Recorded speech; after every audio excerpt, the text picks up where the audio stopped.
Բարև ձեզ, Արարատ հեռուստաընկերության եթերում շտապ օգնություն հաղորդաշարն է եւ մենք ինչպես միշտ խոսում ենք ամենակարևորի մարդու առողջության մասին։ Հարգելի հեռուստադիտողներ, մենք ուղիղ եթերում ենք աշխատում, հիշեցնեմ, մեր հեռախոսահամարը 54 84 34 եւ էլեկտրոնային փոստի հասցեն շտապ օգնություն շնիկ ararat.tv.am ամբողջ հաղորդման ընթացքում դուք կարող եք զանգահարել, գրել մեզ եւ ինքներդ մասնակցել հաղորդմանը ուղղելով ձեր հարցը այսօրվա մեր հյուրին։ Իսկ այսօր, քանի որ ուռուցքային քաղցկեղային հիվանդությունների միջազգային օրն է, մենք թեման նվիրել ենք քաղցկեղին եւ այս առիթով մեր տաղավարում է ուռուցքաբանության ազգային կենտրոնի օնկոուրոլոգիայի բաժանմունքի վարիչ Վարուժան Շահսուվարյանը, նա նաեւ ազգային կենտրոնի բուժական գծով փոխտնօրենն է, այնպես որ զանգահարեք ձեր հարցերով, բայց մինչ հարցազրույցը փոքր ծանուցում։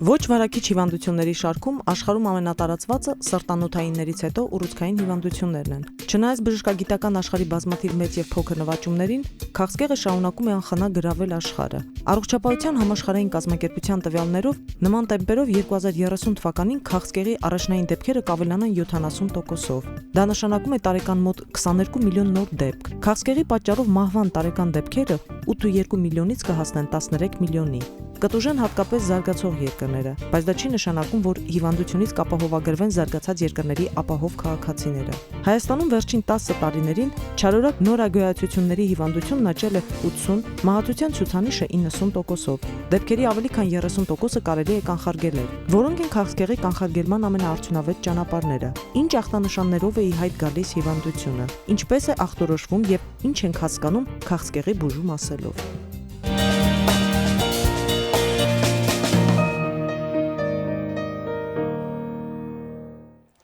Եվ այսպես շտապ օգնության տաղավարում այսօր ուռուցքաբան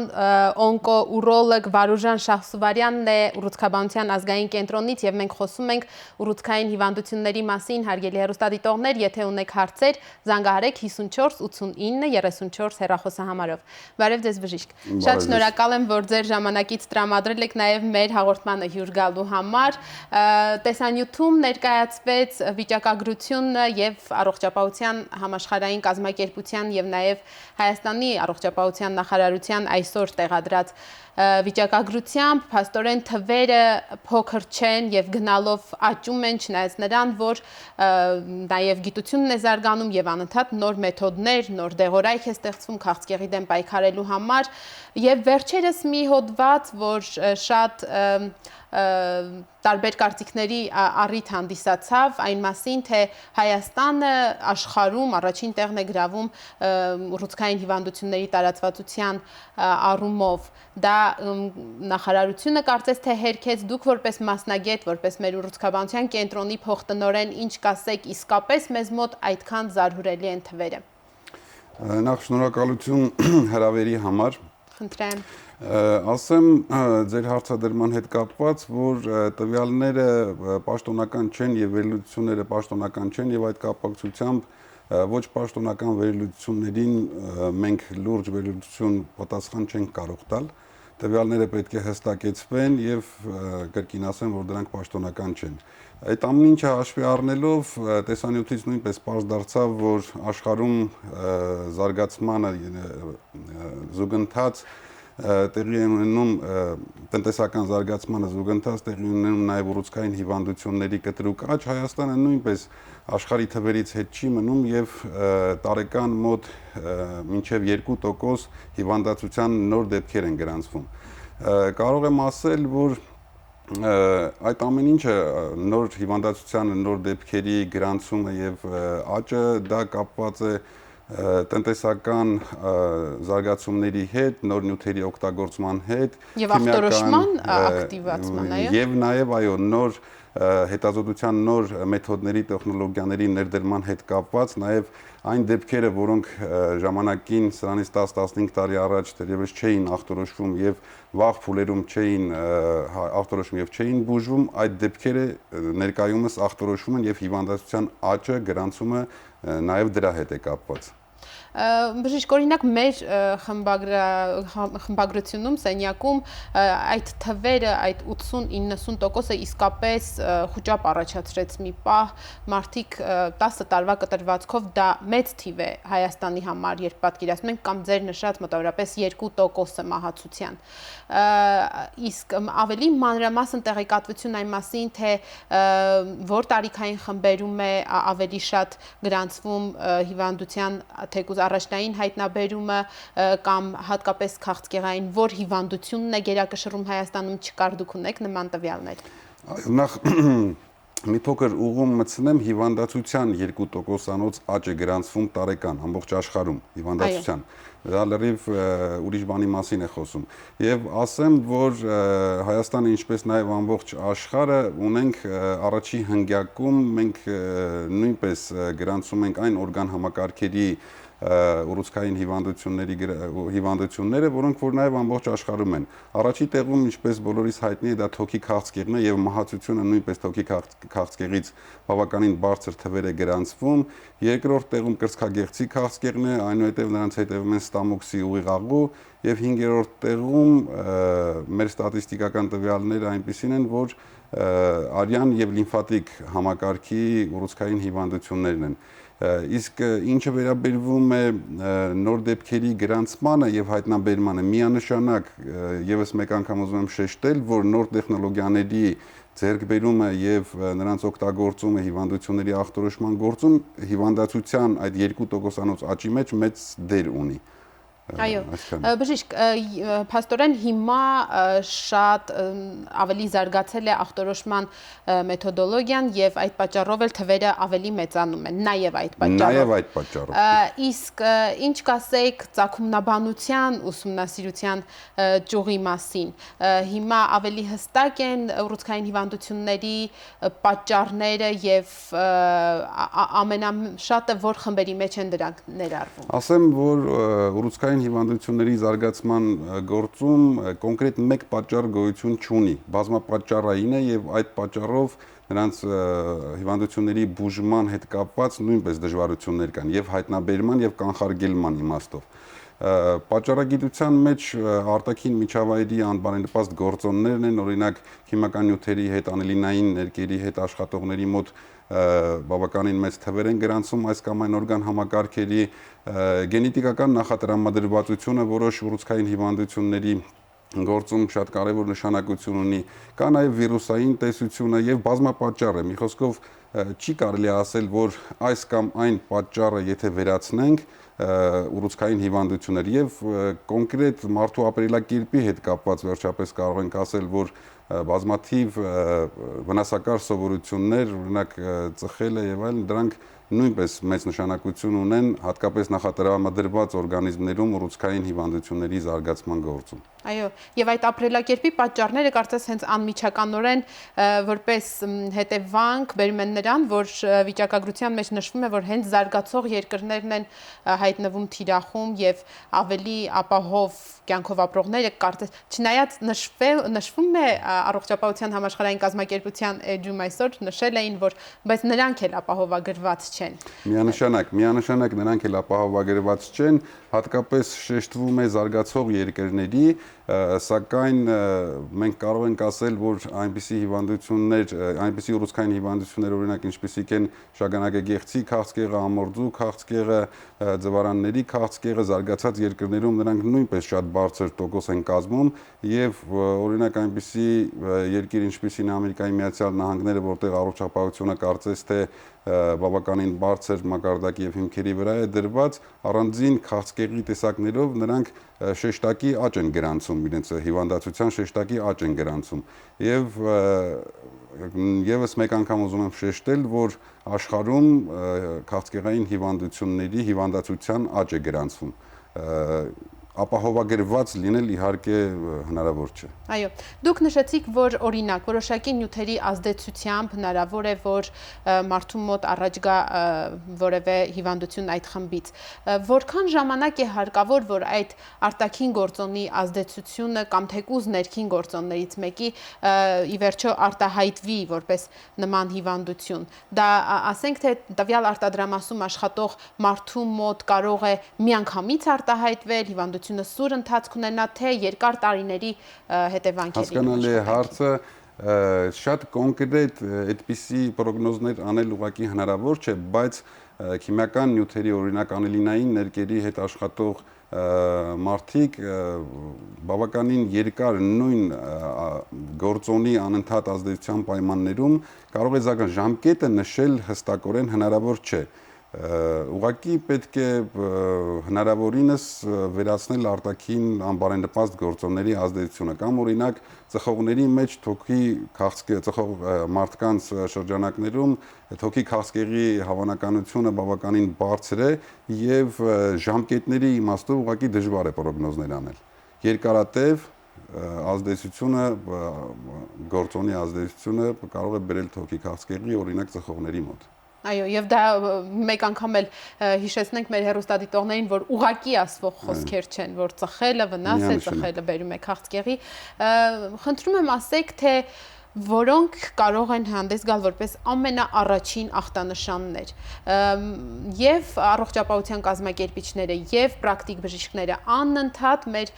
քաղաքացիներին, հասարակ մարդկանց, ովքեր բժշկական կրթություն չունեն, հորդորում են շուտ դիմել, վաղ դիմել, միջոցառումներ են կազմակերպում։ Հայտնի է, որ հիմա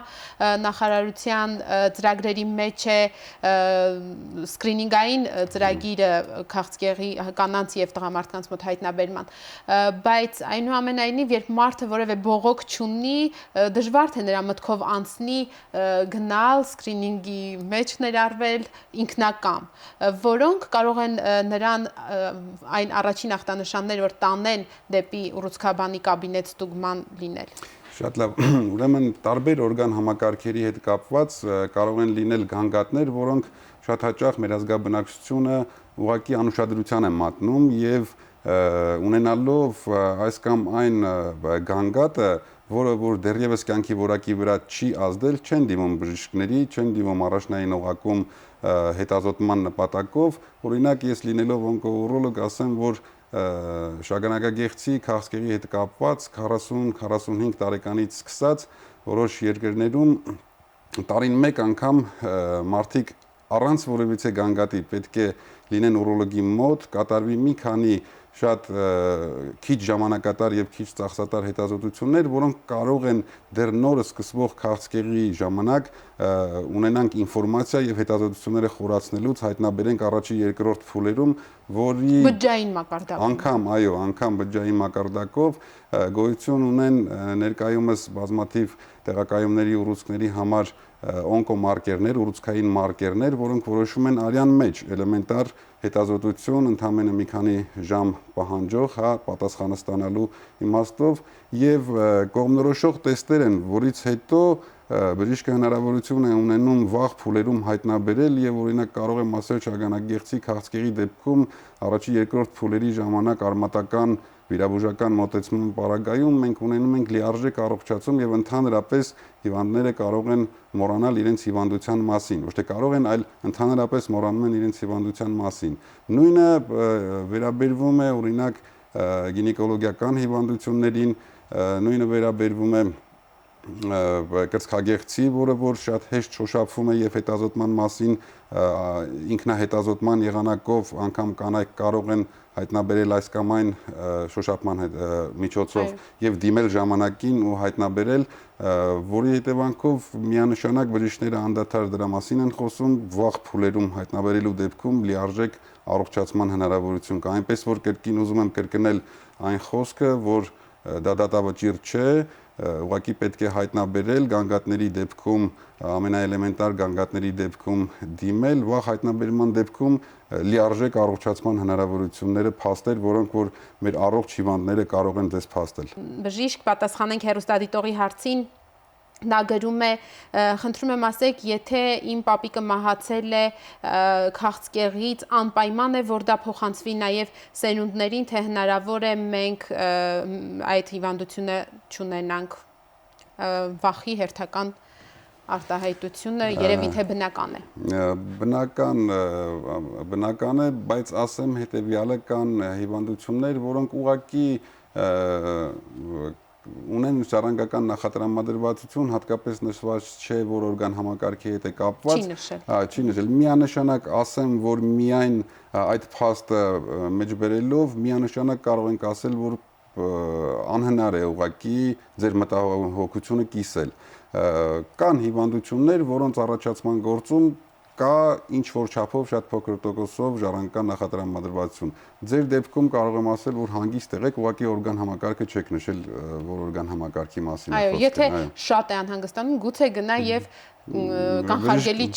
հետազոտության պետք է խորհրդակցել, այո։ Բժիշկ, եւ խնդրում եմ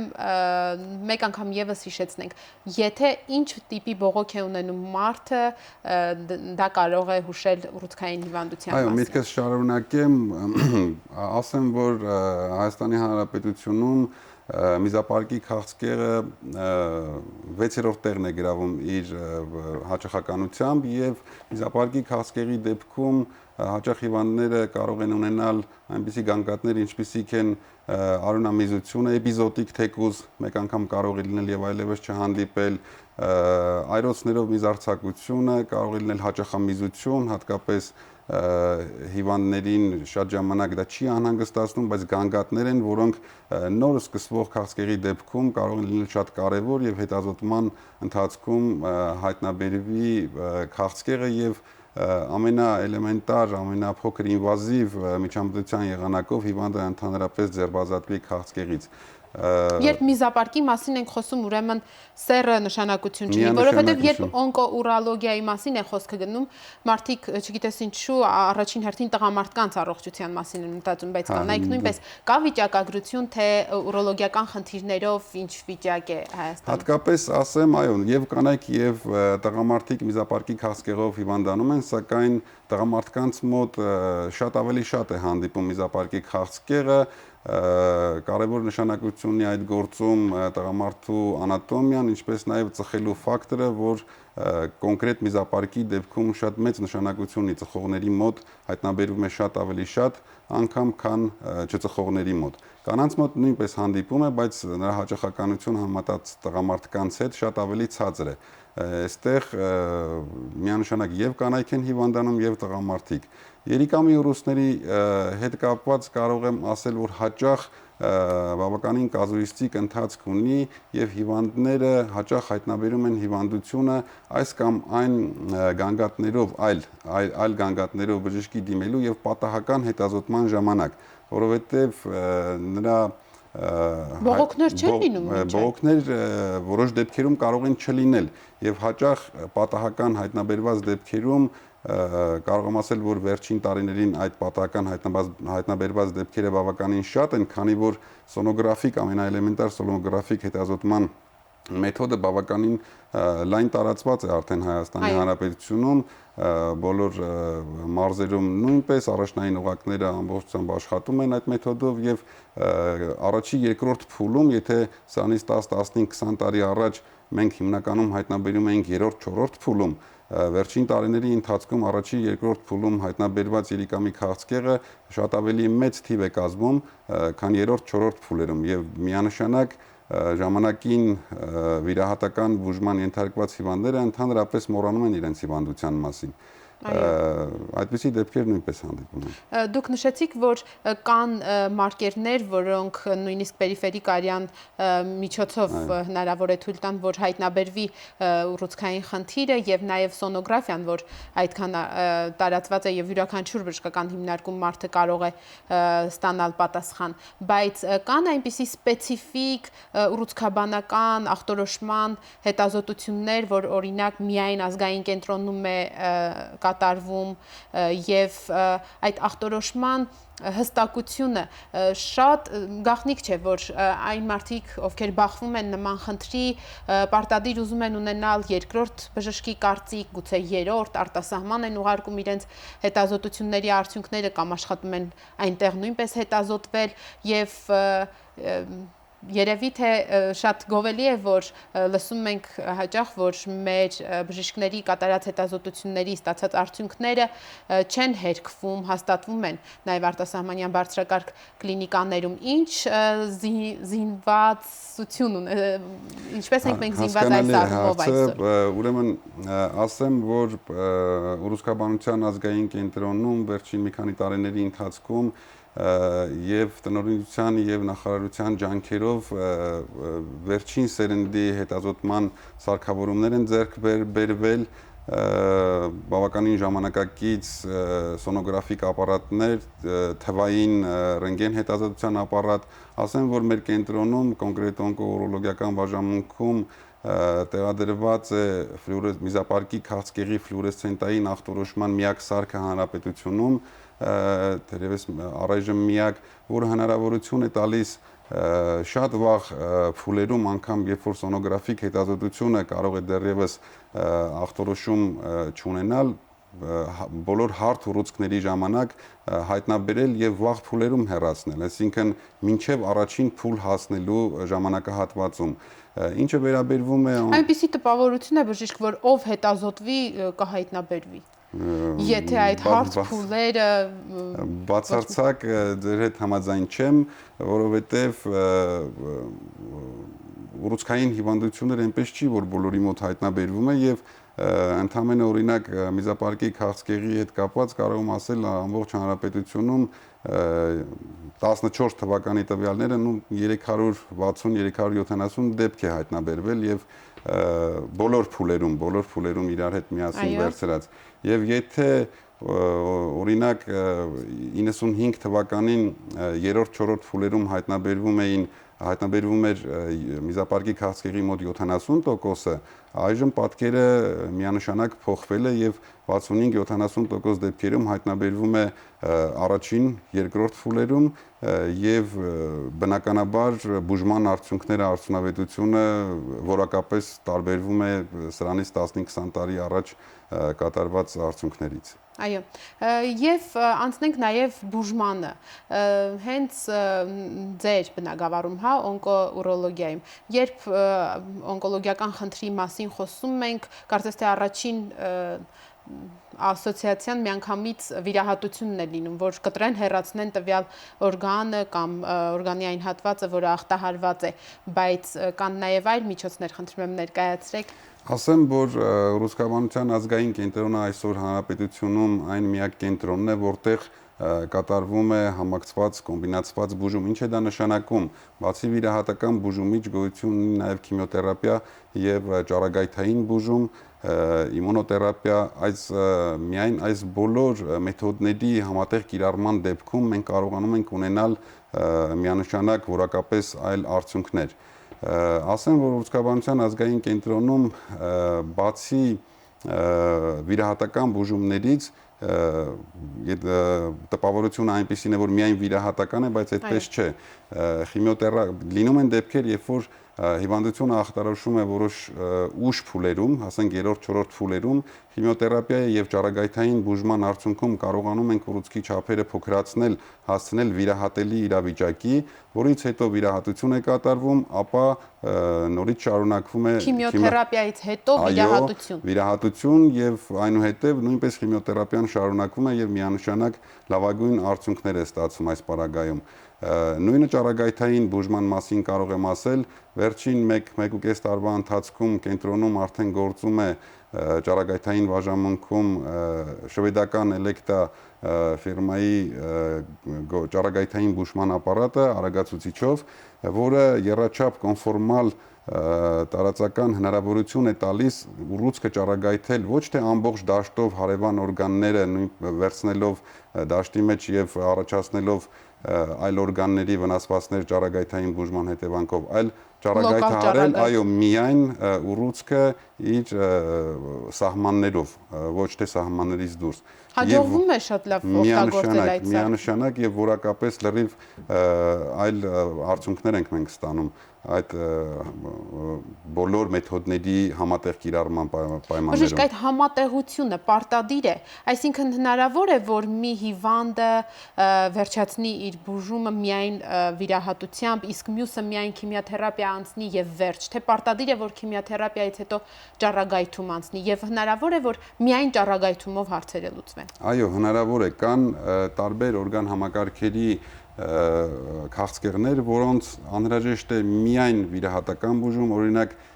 երիկամի քաղցկեղը, երբ ուռուցքը տեղավորված է միայն երիկամի սահմաններում, վիրահատական բուժումով ուղղակի ավարտվում է բուժական փուլը եւ կարող է հետագայում կարիքի դեպքում, եթե կան արդեն այլ օրգաններում մետաստազներ, քիմիոթերապիան է գալիս օգնության այս պարագայում իմունոթերապիայի հետ միասին։ Կան դեպքեր, երբ որ միայն քիմիոթերապիայով է վերջանում բուժումը կամ ճառագայթային բուժումով, բայց ավելի հաճախ այս մեթոդները համատեղ կիրառման կարիք են ունենում։ Այո, մենք կրկին հարց ունենք էլեկտրոնային փոստով, հեռուստադիտողը գրում է բարև ձեզ, ես դերասանուհի եմ եւ իմ աշխատանքի բնույթից ելնելով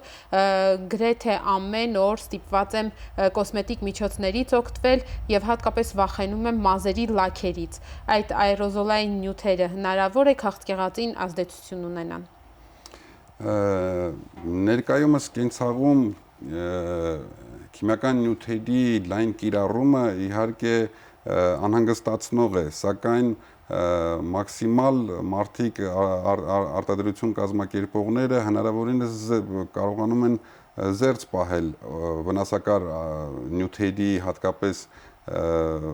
նշված պարագայում։ Ես կարծում եմ, որ դրանք մեծ ազդեցություն չեն կարող ունենալ եւ կարելի է նույնիսկ եթե ամեն օր է օգտագործում։ Նույնիսկ եթե ամեն օր է օգտագործում եւ կարելի է հանգիստ լինել։ Այո, դուք ասացիք, որ լինում են դեպքեր, երբ մարդու մոտ ախտորոշվում է քաղցկեղ, բայց բուժումը ամենալավագույն ձևով է ընթանում եւ կյանքի մյուս փուլում նա չի հիշում իր ունեցած հիվանդության մասին։ Դա քանի տոկոս դեպքերում է այդպես լինում եւ հատկապես որ օրգանների դեպքում թե նշանակություն չունի, պարզապես վաղ հայտնաբերված առաջին փուլի հիվանդության դեպքերում է այդպես լինում։ Եվ եթե ասում ենք քաղցկեղի բուժում, ինչ նկատի ունենք եղած իրավիճակը կանգնեցնել, պահելը, իսպառ վերացնելը, թե բուժում ասելով լրիվ ապաքինումը պատկերացնելի է։ Քանի որ այսօր քաղցկեղի դեմ պայքարի միջազգային օրն է, 2008 թվականից Առողջապահության միջազգային կազմակերպությունը այդ օրը հայտարարել է քաղցկեղի դեմ պայքարի օր եւ այս տարվա կարգախոսը, այսպես ասեմ, ես կարող եմ, մենք կարող ենք, դա եւ բժիշկներին եւ հիվանդներին է վերաբերում։ Համատեղ մենք կարող ենք հաղթել հիվանդությունը։ Ինչը վերաբերվում է վաղ փուլերի դեպքում միանշանակ մենք ունենում ենք լիարժեք առողջացում։ Ուշ փուլերի դեպքում ցանկացած օրգանի դեպքում անգամ թե կան այնպիսի օրգաններ, որոնք նույնիսկ վաղ փուլում ախտորոշվելու դեպքում այնուամենայնիվ հետևանքներ ունեն։ Վաղ փուլերում ախտորոշման դեպքում, երբ որ ժամանակին արմատական բուժում է կատարվում, այնպես չի, որ անմիջապես բուժումից հետո հիվանդները իրենք խաղաղվում են եւ մենք բոլորս խաղաղվում ենք։ Մենք անընդհատ կազմակերպում ենք դինամիկ հսկողություն, եթե կրկնողություններ են լինում, կրկնողության դեպքում համապատասխան բուժում։ Որոշ օրգանների ուշացված բարձիթողության ժամանակ, օրինակ միզապարկի քաղցկեղի 3-4 փուլերի, 2-3 փուլերի մասին է խոսքը, գործը հասնում է ավելի մեծածավալ միջամտությունների, օրինակ արմատական հեռացման միզապարկի եւ այս պարագայում մեր կենտրոնում շատ բարեհաջող կատարվում է բարակաղիքից նոր միզապարկի ձևավորման, այսինքն բացի այն, որ մենք կարողանում ենք ուշ փուլերում դիմաց հիվանդներին ուռուցքից ազատել, հեռացնել միզապարկը ուռուցքով հանդերձ, կարողանում ենք նաև կյանքի որակը ապահովել, բարակաղիքից վերաձևավորել միզապարկի նման մի տարողություն, որը ծառայում է որպես միզապարկ եւ կյանքի որակը լիարժեք է ծառայում։ Միանշանակ լիարժեք է ծառայում։ Իհարկե, այստեղ բուժման հետ կապված եւ ինքը ծախսային է դառնում, ծախսատար է դառնում եւ ժամանակատար է դառնում, բայց ուշացված դեպքերում նույնպես դա ելի եմ ուզում նախորդ միտքս կրկնել, դա դատավճիռ չէ եւ պետք է պայքարել եւ պայքարելու դեպքում միայն կարող ենք ունենալ լավ արդյունքներ։ Այո, ծախսերի մասին խոսեցիք,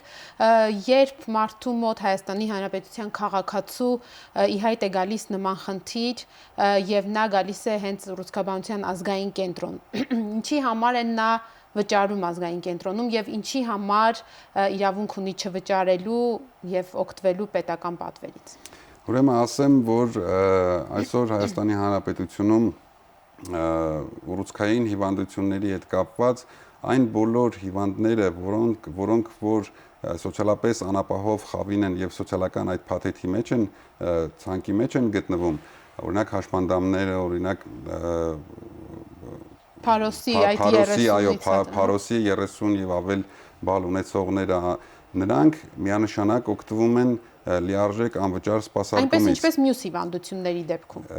ոչ ուռուցքային։ Այնպես ինչպես ոչ ուռուցքային Իսկ ուռուցքայինի դեպքում սպეციფիկ։ Ուռուցքայինի դեպքում ասեմ հետեւյալը, եթե հիվանդը չի օգտվում սոցիալական որևէ այդ ծրագրերից, պետությունը հիվանդի ծախսերի մի մասը վերցրել է իր վրա, այսինքն սպասարկվում է համավճարի սկզբունքով։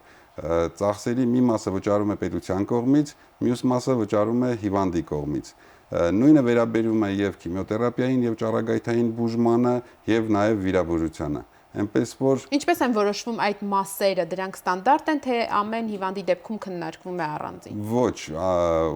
ստանդարտ բոլոր հիվանդությունների դեպքում պետությունը վճարի մի մասը վերցրել է իր վրա։ Տարբեր չափերով չէ կատարվում։ Հիվանդությունների բուժման համար տարբեր վճարման չափեր են, բայց պետության բաժինը համավճարի չափը ստանդարտ է, այո։ Օրինակ մեկ հիվանդի համար որքան է վճարում պետությունը քիմիոթերապիայի մեկ կուրսի համար։ Վիրաբուժության հետ կարող եմ ասել, որ 118,000 է վճարվում բոլորի համար եւ մնացած մասը վճարում է հիվանդը։ Օրինակ մնացածը որքան է բժիշկ։ Մնացածը կարող է լինել 30,000-ից սկսած մինչև 200,000 կարող է լինել։ Կան առանձին դեպքեր, որոնք շատ ավելի ծախսատար են եւ մինչև 300-ից 450,000 կարող է վճարվել հիվանդի կողմից։ Դա կախված է այն դեղամիջոցներից, որոնք ընտրվում են տվյալ հիվանդության համար, բուժման համար։ Առանձին հիվանդությունների դեպքում կատարվել է տնտեսագիտական հաշվարկներ եւ կախված աշխատանքի օգտագործվող նյութերի չափից ըստ հաշվարկների գնահատված է այդ ցանդակը։ Քիմիոթերապիան իրականացվում է միջազգային ստանդարտներին համապատասխան այդ բժշկական չափորոշիչներով եւ այդ չափորոշիչների կիրառությունը բոլոր քաղաքացիների համար է դառնում հնարավոր։ Թե այնուամենայնիվ օրինակ պետության կողմից վճարվող քիմիոթերապիայի դեղամիջոցները կամ ավելի չգիտեմ որն է ճիշտ տերմինը հնաոճ են կամ ազդեցությունն է ավելի թույլ մարդկանց մեջ նման խոսակցություններ նույնպես երբեմն ասեմ բարձաբանեմ ուրեմն ինչը վերաբերվում է քիմիոթերապիային ասեմ որ քիմիոթերապիան նույնպես սոցիալական այդ ծրագրերից չօգտվող հիվանդների համար նույնպես համավճարային սկզբունքով է ասեմ նաև որ ուռուցքաբանության ազգային կենտրոնը անհամեմատ շուկայականից անհամեմատ բարենպաստ գներով կարողացել է ձեռք բերել քիմիոթերապիայի պրեպարատները, որը հիվանդների բեռը նույնպես թեթևացրել է։ Այս վերջին մի քանի օրերին, այո, ինֆորմացիան տեղադրվեց, որ Ես ինֆորմացիայի մասին հիմա կասեմ, ընդհանրապես վերջին տարիներին, այո, քիմիոթերապիայի պրեպարատներին ինչը վերաբերվում է։ Վերջին ամսվա ընթացքում արդեն հունվարի կեսերից սկսած բավականին մեծ քանակությամբ վերջին սերնդի քիմիոթերապիայի պրեպարատներից է ձեռք բերվել նախարարության եւ հայօգնության ֆոնդի միջոցով ավաստին կոչեցյալ պրեպարատի մասին է խոսքը, որը բավականին թանկարժեք է եւ ոչ բոլոր հիվանդներին է հասանելի եւ բացարձակ անվճար արդեն այսօր 56-րդ հիվանդին ներարկվեց պրեպարատը եւ ասեմ, որ մոտավորապես մեկ ներարկման արժեքը 800,000-ից մոտ 1 միլիոն դրամի կարգի է, ոչ բոլորին է հասանելի եւ այսօր ի շնորհիվ նախարարության եւ Հայկական ֆոնդի ջանքերի մենք կարողանում ենք այդ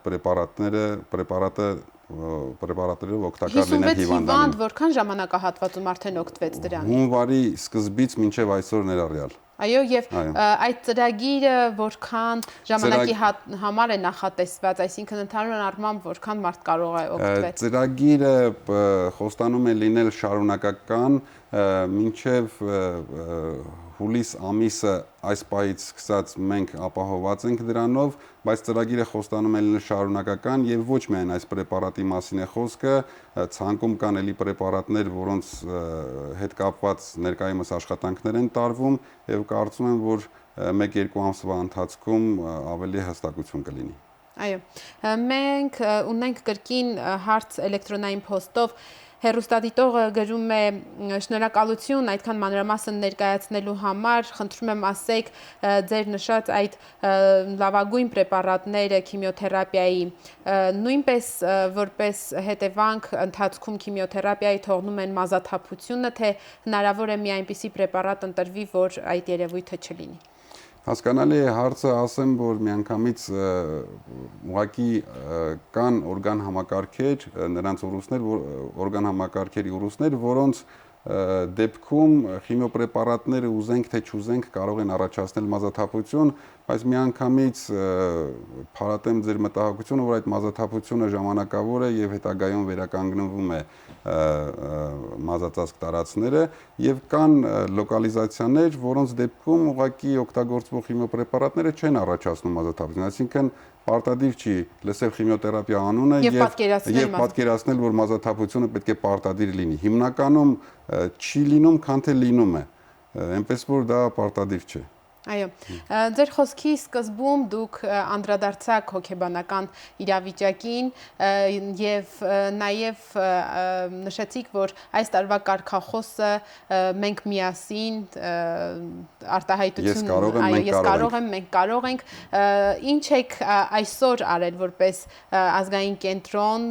ամբողջ ինտերնետը հիմա լցված է համացանցը եւ հատկապես սոցիալական ցանցերը հոգեբանական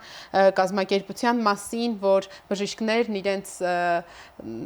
հղումներով, հա, որ մենք միասին ենք, բուժումը սկսվում է քեզանից եւ այլն, նրանք ձեզ մոտ էին։ Ասեմ այսօր, այո, այսօր երևի առաջին անգամ մենք համալսարանի հոգեբանական ասոցիացիայի հետ միասին կազմակերպեցինք մեր կենտրոնում, այսպես ասեմ, իրազեկման ցերեկույթ, որը ոչ միայն իրազեկում էր, այլ նաեւ ընդհանուր մթնոլորտի փոփոխություն էր առաջարկված նաև հոգեբանների կողմից, բժշկական հոգեբանների կողմից եւ ասեմ, որ միանգամից մթնոլորտի փոփոխություն տեղի ունեցավ, մեր համար շատ հայտնի արվեստագետներ մասնակցեցին, ինչպիսիք է Գյանջումյանը, Տրիոն, Խաչատրյանի անվան եւ էլի շատ ճանաչված մարդիկ մասնակցեց միջոցառմանը նաև առողջապահության նախարարը, ներկա էին եւ ուրաշխատողներ, եւ հիվանդներ, եւ հիվանդների հարազատներ, եւ մթնոլորտը այնպիսին էր, որ եւ նպատակը, այսպես ասեմ, որպիսի մենք երբեք չվախենանք խոսել քաղցկեղի մասին, պետք է իրազեկվել, պետք է հիվանդները եւ բժիշկները եւ հոգեբանները ուժ գտնեն իրենց մեջ եւ համախմբված միայն կարելի է հաղթել հիվանդությանը եւ նպատակը այն է, որ քաղցկեղի հենց խորհրդանշական է քաղցկեղի դեմ պայքարի միջազգային օրը պետք է մուլտիդիսցիպլինար մոտեցում լինի հարցին եւ հոգեբանները եւ արվեստագետները եւ բժիշկները պետք է միասին պայքարեն, որպեսզի ունենան արդյունք եւ այսօր կարող եմ ասել, որ միանշանակ միջոցառումը շատ լավ տաք մթնոլորտում անցավ եւ մթնոլորտը փոխվեց ուռուցքաբանության ազգային կենտրոն ասվածը ոչ թե պետք է լինի միայն ձեր ասած վիրահատական բուժման կամ քիմիոթերապիայի, այլ նաեւ մթնոլորտ, որտեղ մարդիկ կարող են մտնել, դուրս գալ եւ ամբողջ օրը քաղցկեղի վախից չտարապել։ Եվ այդ մասին միայն չմտածել։ Շատ շնորհակալ եմ բժիշկ հետաքրքիր զրույցի համար, հուսանք այն բոլոր ջանքերը, որ ներդնում են մեր բժիշկները, առողջապահության կազմակերպիչները եւ ազգային կենտրոնը ուռուցքաբանության իսկապես արդյունք կունենան, հատկապես որ մենք այս տարի սպասում ենք նաեւ գերազանցության կենտրոնի բացմանը, որին կանդրադառնանք մեկ այլ հաղորդման ընթացքում։ Շնորհակալություն, հարգելի հեռուստադիտողներ, հիշեցնեմ, որ այսօր ուռուցքային հիվանդությունների միջազգային օրն է եւ այս առիթով տաղավարում էր ուռուցքաբանության ազգային կենտրոնի գիտական բուժական գծով փոխտնօրեն օնկոուրոլոգիայի բաժանմունքի վարիչ Վարուժան Շահսուվարյանը եւ բժշկի այն խորհուրդը, որ պետք չէ հուսահատվել անկախ նրանից, թե նոր է հայտնաբերվել ձեզ մոտ այդ խնդիրը, թե դուք արդեն բուժման փուլում եք, եթե լինեք միասին բժիշկների, հոգեբանների եւ ինքներդ ձեր ուժերի հետ, ամեն ինչ հաղթահարելի կլինի, որովհետեւ կյանքը ցույց է տալիս, որ դա հնարավոր է, մի հուսահատվեք։ Վաղը մենք հյուրընկալելու ենք բժիշկ հոգեբանի, ներողություն, եւ խոսելու ենք այն սթրեսի, վախի, ցավի եւ խուճապի մասին, որը պատում է մարդկանց որևէ մի հիվանդության հետ առնչվելիս։ Նախապատրաստեք ձեր հարցերը, մինչ հանդիպում, առողջ եղեք։